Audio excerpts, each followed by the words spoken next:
شروع اللہ کے نام سے جو بڑا مہربان نہایت رحم والا ہے۔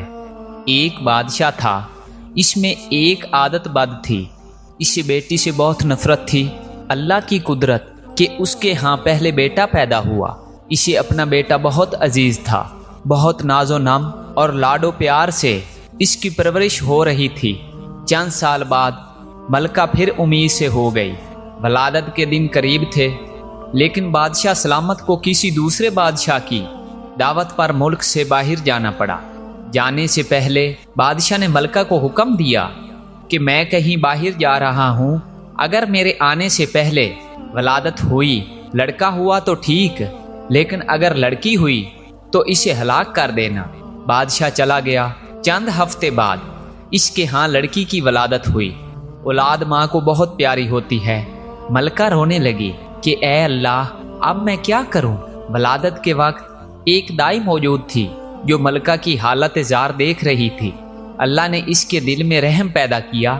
اس نے ملکہ سے کہا، اے ملکہ، آپ دل چھوٹا مت کیجیے، میں یہاں سے سب کے سامنے بچی کو ہلاک کرنے کے بہانے لے جاؤں گی، پر میں یہاں سے اسے اپنے گھر میں لے جا کر پالوں گی۔ اگر آپ کسی طرح سے بچی کے لیے خرچ وغیرہ بھیجتی رہیں گی تو آپ کی بچی خوشحال اور آسودہ ہوگی، وگرنہ مجھ غریب کو جو نصیب اسے بھی پالنے کی کوشش کروں گی۔ ملکہ نے کچھ سونا چاندی زیور وغیرہ بچی کے واسطے تھما دیے، بچی کو اس کے حوالے کیا۔ محل میں یہ بات پھیلائی گئی کہ دائی نے بچی کو لے جا کر ہلاک کر دیا ہے، جبکہ دائی نے شہزادی کو اپنے گھر لا کر پورے ناز و نام سے اس کی پرورش شروع کر دی۔ جب بادشاہ اپنے سفر سے واپس آیا تو اسے یہی احوال سنایا گیا کہ آپ کے جانے کے بعد بچی کی ولادت ہوئی اور آپ کے حکم کے موجب اسے ہلاک کر دیا گیا۔ بادشاہ اپنی بد عادتی کے باعث خوش ہوا۔ دائی نے لوگوں کے سامنے شہزادی کو اپنی نوازی ظاہر کیا۔ کبھی کبھار بادشاہ سے چھپ چھپا کے شہزادی کو لاتی اور ملکہ اپنی بیٹی کو دیکھ کر اس کی ممتا کو کچھ قرار ملتا، اور وہ دائی کو سونا چاندی اپنی بیٹی کی نگہداشت کے واسطے دے دیا کرتی۔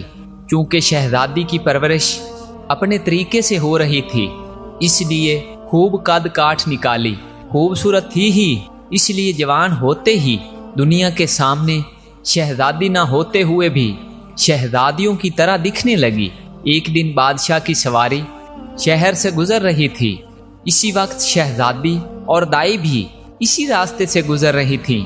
بادشاہ کی نظر شہزادی پر پڑی۔ پوچھا، یہ کون ہے؟ وزیر نے کہا، یہ اس بیچاری عورت کی نواسی ہے۔ بادشاہ نے حکم دیا، مجھے یہ بہت پسند آئی ہے، کل اس کے گھر میرے لیے رشتہ لے کر جانا۔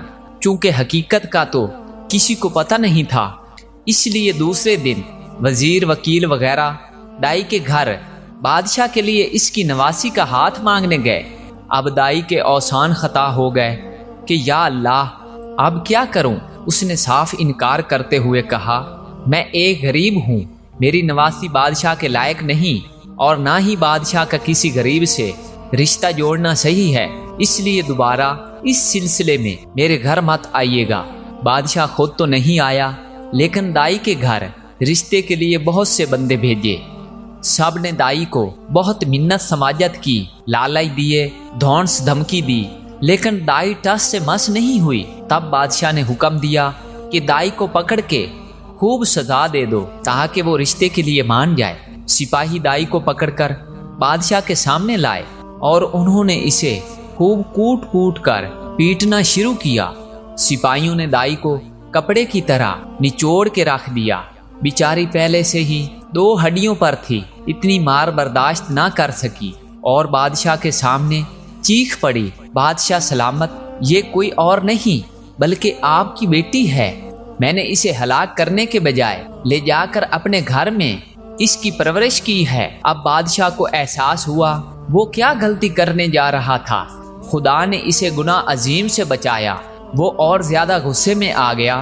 اپنے بیٹے یعنی شہزادے کو بلا کر حکم دیا کہ اپنی بہن کو جنگل میں لے جا کر قتل کر دے اور اس کی آنکھیں نکال کر اور گردن کا خون لا کر مجھے دکھا دے تاکہ مجھے یقین ہو جائے۔ شہزادہ پریشان ہوا کہ وہ کیسے اپنے ہاتھوں سے اپنی بہن کو قتل کرے، اس کی آنکھیں نکال لے اور اس کے گردن کا خون لا کر باپ کو دکھا دے۔ اسے کسی صورت پر گوارا نہ تھا، اگرچہ اسے اپنی بہن کے متعلق اب معلوم ہوا، لیکن اسے پتا تھا کہ بادشاہ ہر صورت اپنی بیٹی کو ہلاک کرنا چاہتا ہے۔ اگر اس نے اسے قتل نہیں کیا تو بادشاہ دونوں کو ہلاک کر دے گا۔ مجبور ہو کر اپنی بہن کو ساتھ لے کر جنگل کی طرف پڑا۔ جب دونوں جنگل پہنچ گئے تو بھائی کی محبت بہن کے لیے جوش میں آ گئی۔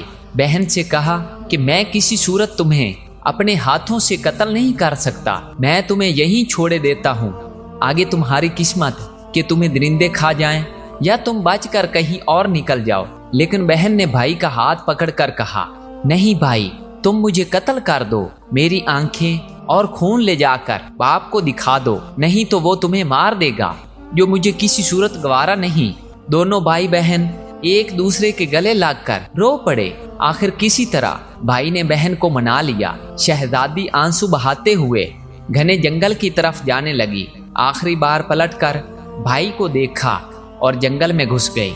اس کے بعد شہزادے نے ادھر ادھر سے ڈھونڈ کر ایک ہرن کا شکار کیا، اس کے گردن کا خون نکالا اور آنکھیں نکال کر جا کر بادشاہ کو دکھا دی۔ بادشاہ نے آئینہ منگوایا، اس میں ان آنکھوں کو اور اپنی آنکھوں کو غور سے دیکھا۔ جب اس کو یقین ہو گیا کہ آنکھوں کا رنگ ایک ہی ہے، تب اسے تسلی ہوئی۔ ملکہ نے کسی طریقے سے شہزادے کو بلا کر اس سے بیٹی کے متعلق پوچھا۔ شہزادے نے ماں کے سامنے سارا احوال گوش گزار کر دیا۔ ملکہ نے منہ آسمان کی طرف کر کے ہاتھ اوپر اٹھائے اور بیٹی کے لیے دعا مانگی کہ اے اللہ، تو میری بیٹی کی حفاظت کر، اسے اپنے امان میں رکھ اور اسے کسی اچھی جگہ پار لگا۔ اب آگے شہزادی کا قصہ سنیے۔ شہزادی جنگل میں رہنے لگی اور بھوک مٹانے کے لیے جنگلی پھل پھول بوٹے کھا کر اپنا وقت گزارنے لگی۔ اس دوران بہت سا وقت گزر گیا۔ جھاڑیوں کانٹوں سے الجھ کر اس کے بوسیدہ کپڑے تار تار ہو گئے۔ آخر کار اس کے بدن پر کوئی کپڑا نہ رہا۔ ایک دن کسی اور ملک کا بادشاہ اپنے لاؤ لشکر کے ساتھ اسی جنگل کے راستے سے گزر رہا تھا۔ اتفاقاً بادشاہ اسی طرف جا نکلا جدھر شہزادی تھی۔ جب شہزادی کی کانوں میں کسی گھوڑے کے قدموں کی آہٹ پڑی تو جلدی جلدی کسی گھنے درخت پہ چڑھ گئی اور اس کے بڑے بڑے پتے توڑ کر اپنی ستر پوشی کر کے چھپ کے بیٹھ گئی۔ بادشاہ بھی آ کے اسی درخت کے نیچے ٹھہر گیا۔ درخت گھنا اور سایہ دار تھا۔ ایک طرف اپنے گھوڑے کو باندھا اور درخت کے سائے میں کپڑا بچھا کر تھوڑی دیر سستانے کی خاطر لیٹ گیا۔ چونکہ اس کا منہ آسمان کی طرف تھا اور وہ اپنے خیالوں میں گم تھا، اس کی نظر درخت کے گھنے پتوں میں پوشیدہ کسی ہیئت پر پڑی۔ وہ اچھل کر کھڑا ہو گیا اور بلند آواز سے کہنے لگا، اے اللہ کی مخلوق، تم کوئی پری ہو، فرشتہ ہو، جن ہو یا کوئی انسان ہو، جو بھی ہو، اپنے آپ کو ظاہر کرو، میں تمہیں کوئی نقصان نہیں پہنچاؤں گا۔ شہزادی نے پکار کر کہا، اے مسافر، میں ایک لاچار لڑکی ہوں، میرے جسم پر کپڑے کے نام پر کچھ بھی نہیں ہے، اگر تم اپنے نیچے بچھے چادر کو میری طرف پھینک دو تاکہ میں اسے ڈھانپ کر نیچے اتروں اور تم سے بات چیت کروں۔